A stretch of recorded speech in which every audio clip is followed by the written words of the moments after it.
What's going on, guys? Welcome back. FantasyTeamAdvisors.com, bringing home the bacon MLB DFS video.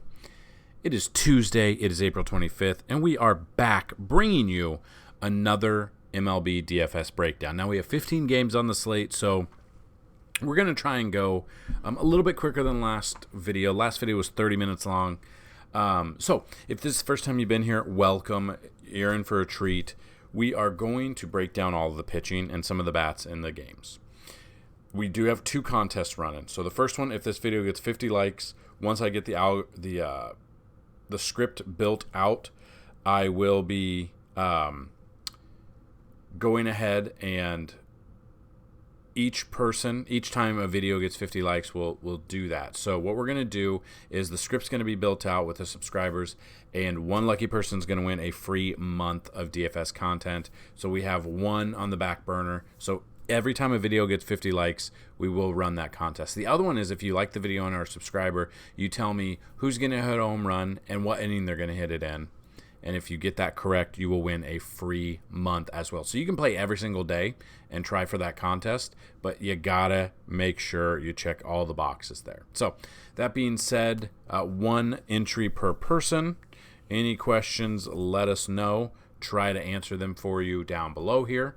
If you found this video helpful at the end, hit that like button as well. And we'll show you what's on the website as well at the end of this. So first game on the slate, or on the day, there's 15 games total. You got Rockies at the Guardians, Ryan Feltner versus Peyton Battenfield. Neither pitcher has faced each team before, so I won't have... as of now, I'm not going to look at these pitchers. They're not going to be on the main slate, so that's something. You're going to have a couple of early games, but I'm not going to be playing this. I'm only going to be playing the main slate, so we'll just go through it if there is anything I do like. Red Sox at the Orioles, you got Corey Kluber, 192 plate appearances. You've got 290 batting average, only 20.8 K percentage there. Then you got Kyle Bradish, 64 plate appearances, a 310 batting average, striking out 12.5%. I'm going to have zero exposure to these two pitchers. I am going to be looking at the bats. So I'll be looking at stacking the Red Sox against Bradish and vice versa. So looking at that, the Orioles bats against Kluber that have had success in the past.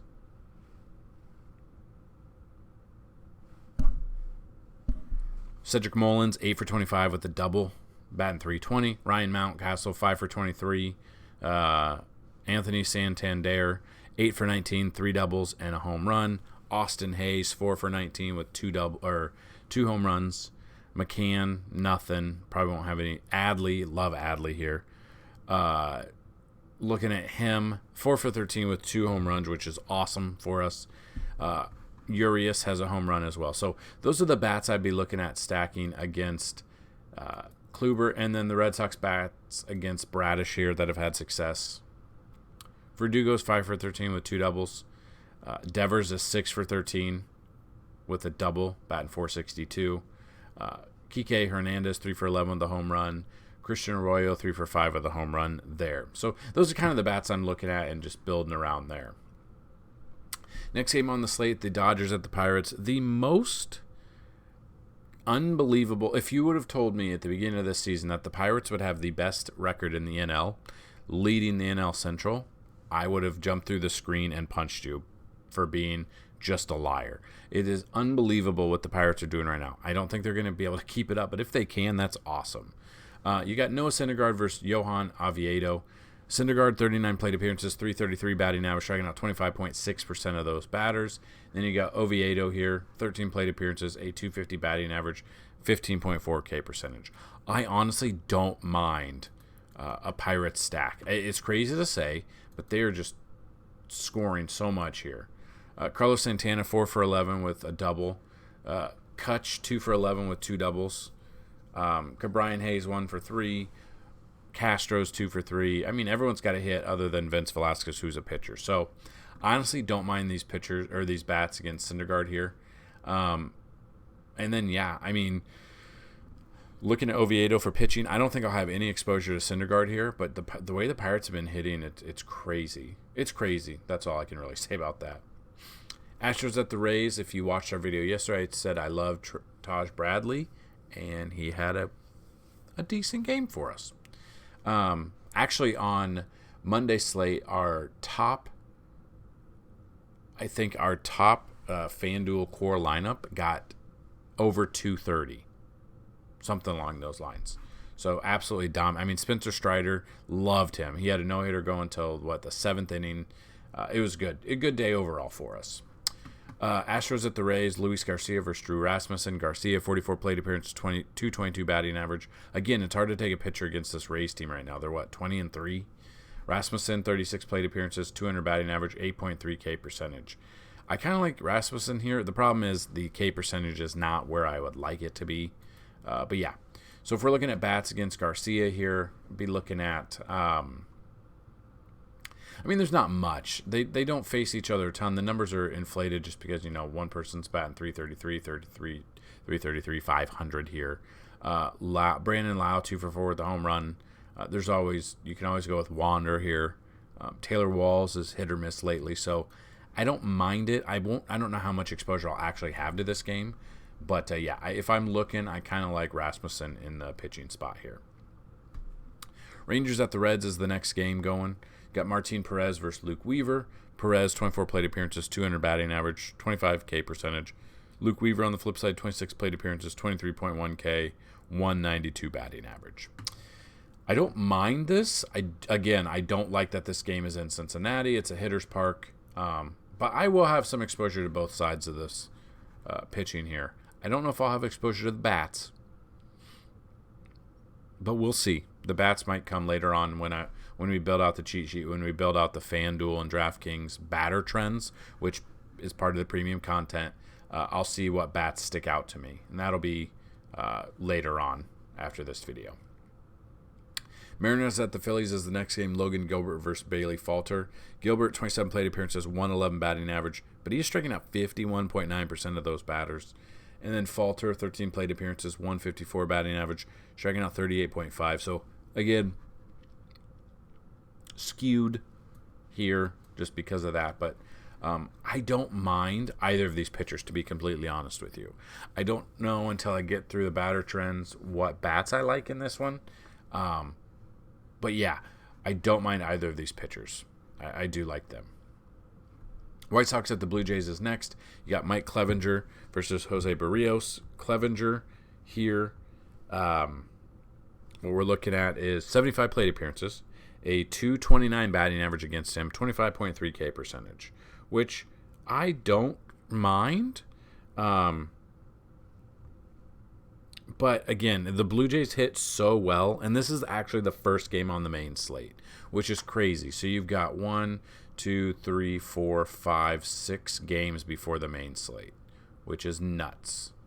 So we got a 9-game main slate. So kind of looking at this game, looking at pitching wise, Clevinger, I don't know what to expect out of him. He just faced Philly his last start, only went 3 innings, but only gave up 3 earned runs. Time before that, Baltimore for 37 fantasy points. I mean, he didn't pitch well against Pittsburgh, but he pitched very well against Houston with 45 fantasy points and 8K. So I don't trust him against Barrios, though, or the Toronto, I should say. Barrios comes in with a 1-3 record, 6.23 ERA. He's had 2 pretty good starts. His last start against Houston, 7 innings, 3 strikeouts, 2 earned runs, 28 fantasy points. And then against Tampa Bay, 5 innings, 6 strikeouts, 1 earned run there. I might take a flyer on Jose Barrios because he is pitching a little bit better. I don't trust Clevinger. So if I am taking one, I'm looking at the Blue Jays bats, and I'm looking at Barrios here for a GPP only. Nationals at the Mets is the next game. Josiah Gray versus, as of right now, to be announced. The Mets have, in 50 plate appearances, hit 390 with 14K percentage. So let's see what numbers are skewed here. Lindor doesn't have a hit. Pete Alonso 3 for 6 with a double and a home run, batting 500. Brandon Nimmo 3 for 6 with a double and a triple, batting 500. Jeff McNeil has a home run, 4 for 6. Eduardo Escobar has a home run there. So that's kind of some of the bats that I like, but I don't know how much exposure I'll have to this, to many other bats in this one. And then we don't know who's pitching for the Mets, so it's hard to really say. The Marlins at the Braves is next. Brian Hoeing versus Charlie Morton. Hoeing, 5 plate appearances, 400 batting average. Nothing going on there. As we saw yesterday, I loved a Braves stack, and they went absolutely bonkers. That's part of the premium, or that was part of the our lineup that went over 230. And then Charlie Morton, 173 plate appearances, 245 batting average, striking out 22.5% of those batters that he's faced. Problem is, you don't know what Morton you're going to get. Against San Diego last week, 34 fantasy points. Kansas City, 37 fantasy points. San Diego, 27. And then St. Louis, 16. So he's gotten better almost every single game. And he's got a good matchup. So I honestly don't mind Charlie Morton here for GPP. Again, I don't trust him in this game. You see what I did there? I don't trust him as much in cash. I would look at GPP, though. And then definitely stacking the Braves against anyone right now. Padres at the Cubs. Blake Snell versus Justin Steele. I actually love Justin Steele. That's why he's the picture of the video and the article. Blake Snell against the Cubs. 39 plate appearances, 243 batting average, 23.1 K percentage. On the flip side of that, Justin Steele, 24 plate appearances, 8.3 K percentage, 286 batting average. So the Cubs bats that I would be looking at against Snell in this one. Bellinger's only 1 for 9, so nothing there. Yan Gomes, 3 for 11 with 2 doubles. I kind of like Yan Gomes. Trey Mancini's 3 for 10 with a home run. Patrick Wisdom I always enjoy taking because he likes to hit home runs. You got Hosmer, but I don't think I'll have much exposure there. Flip side of that, if you aren't taking Justin Steele and you are looking at the bats for San Diego, you could be looking at Kim for 1 for 3. I mean, there's not much. They haven't had much success. Just little dink-dong hits here. No extra base hits against him at all. This is in Chicago, so we'll have to look at the weather to see if it's very windy. But I do like this. I would like a little bit more if it was in San Diego, though. Yankees at the Twins. Nestor Cortez versus Joe Ryan. Cortez, 70 plate appearances, 262 batting average, striking out 18.6. And then Joe Ryan, 36 plate appearances, 152 batting average, striking out 30.6. I love both of these pitchers here. The Yankees offense is just sputtering right now. It's absolutely hilarious to I'm a Yankees fan, but just reading the comment section or message boards or anything, we're 3 weeks in and they're the worst team in the world, the worst team ever. They're not going to make the playoffs, this and that. It's just funny. But yeah, I do like both of these pitchers here. Nestor Cortez is sneaky. He's able to get those outs. Could be good. Joe Ryan has had success against the Yankees, and they're just not playing good right now. So I don't mind either of these. I think Cortez more of a GPP option. I think Joe Ryan more of a cash. Tigers at the Brewers is next. Spencer Turnbull versus Eric Lauer. Turnbull, 27 plate appearances, 200 batting average. He is striking out 37% of those batters. And then Lauer, 26 plate appearances. He is given up a 480 batting average, 34.6 K percentage. So let's just see what that 480 means. If it's how many batters, 1 or 2 or 3, or what's going on. Javi's 3 for 8 with a home run, batting 375. Matt Verlaine, 2 for 5, batting 400. Nick Maton, now I took him yesterday. He was in our optimal core lineup there and hit a home run for us. I think he had like 28 fantasy points or something. But yeah, I mean, these numbers are skewed, obviously. Eric Haas, 2 for 2, but both of those hits were home runs. So some of those bats I don't mind. Just depends on how you're building that out. And then the Brewers bats against Spencer Turnbull here. Christian Yelich, 1 for 4. So, I mean, they haven't had much success. All 1 hits and stuff. So, not much going on. Honestly, I could see a Spencer Turnbull here and then go for some of the Detroit stack against Lauer, who has been okay, but, I mean, he's not, dominating like we'd like. Next game, Athletics at the Angels. Mason Miller versus Griffin Canning. Miller obviously never faced anyone before. Canning here, 10 plate appearances, 250 batting average. Not much there. Again, if you want to look at some bats in this one, always Ohtani, always Trout, Renfroe, Gio, Anthony Rendon, depending on how you're building that out. We got the Royals at the Diamondbacks next. Brady Singer versus Ryan Nelson. Singer, 16 plate appearances, 267 batting average. Ryan Nelson, never faced him before. I don't mind if you have been here before. If there's a pitcher that's never faced someone before, I kind of like to take them at least one GPP lineup. No bats really stick out to me again until I build out the Fanduel and DraftKings batter trends here, which you can see the batter trends. It's against the same starting opponent, starting pitcher handedness.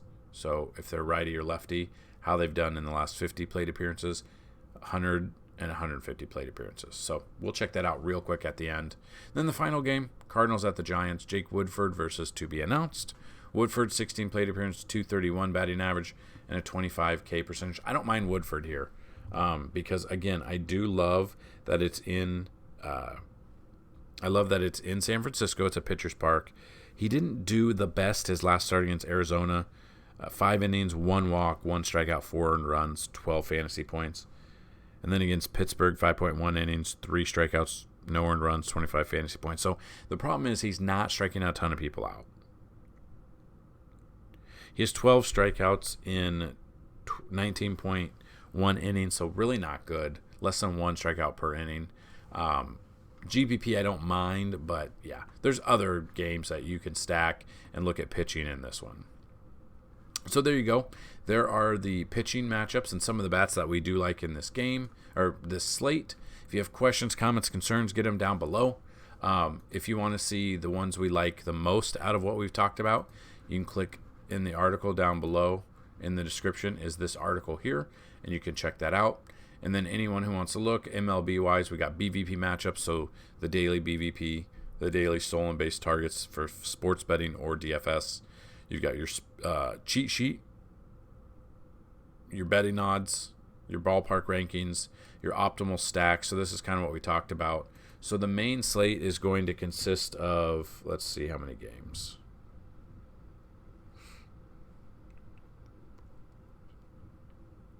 So the main slate's going to consist of 9 games. So if you're playing on DraftKings and you're playing a large GPP, winning stacks with 9 games. You come over here, number of games 9, and it's been a 5-2 stack. So you're finding a main team you want to stack, get 5 of those players, and then bring it back with a team of 2 from the same game or from the same team.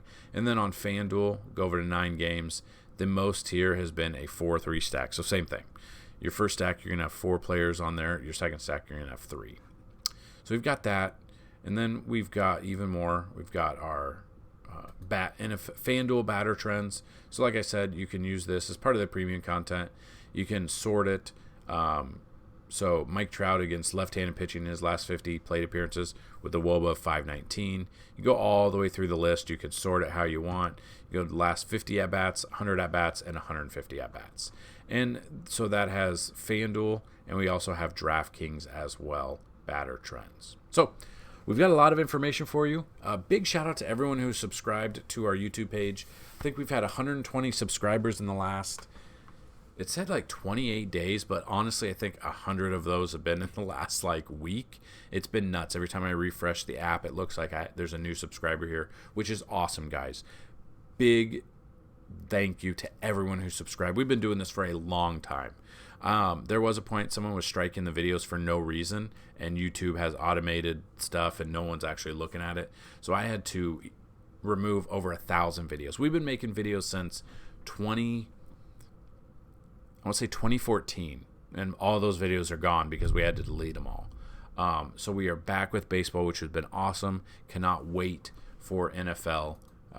That's a really fun sport too, especially once NFL starts. The videos don't have to be every day, so they can be more in depth each week. And would love to get some insight of what you guys look for with NFL. And we can wait, obviously, till closer to, we're 5 months away, but what you guys are looking for with NFL. And yeah, so honestly, big shout out to everyone who subscribed. We're trying to hit the 10,000 subscriber mark before the All-Star break. Also, if you haven't already, please give us a follow on Twitter at @advisors_team. If you ever sign up with FTA Plus, which you can see right here, we do some updates there. If something's missing, if something's going wrong, if the internet's out or something's up, we'll usually tweet out there so you can see it first as well. So you kind of get an idea. Like Saturday, I put the cheat sheets and stuff out, but a neighbor's tree about 4 or 5 houses down fell over onto the power lines, and we didn't have power from 12 Central to 8 p.m. Central. So a lot of things. Obviously, those are out of our control, but try to do a lot of updates for you. But yeah, it's just been awesome. I want to say thank you so much for subscribing, checking these videos out, hitting the like button. Even if you don't sign up at FTA Plus, a sub on YouTube and watching the ads, clicking the ad, liking the video, commenting, all of it helps with the algorithm to get us more viewers, give us more viewership where I know people want it. Like if there's more views on here, obviously people are loving what they're seeing. We're going to continue to go and build on top of that. So that's all I've got in this video. Good luck on this slate, guys. And as always, let's bring home that bacon. Peace.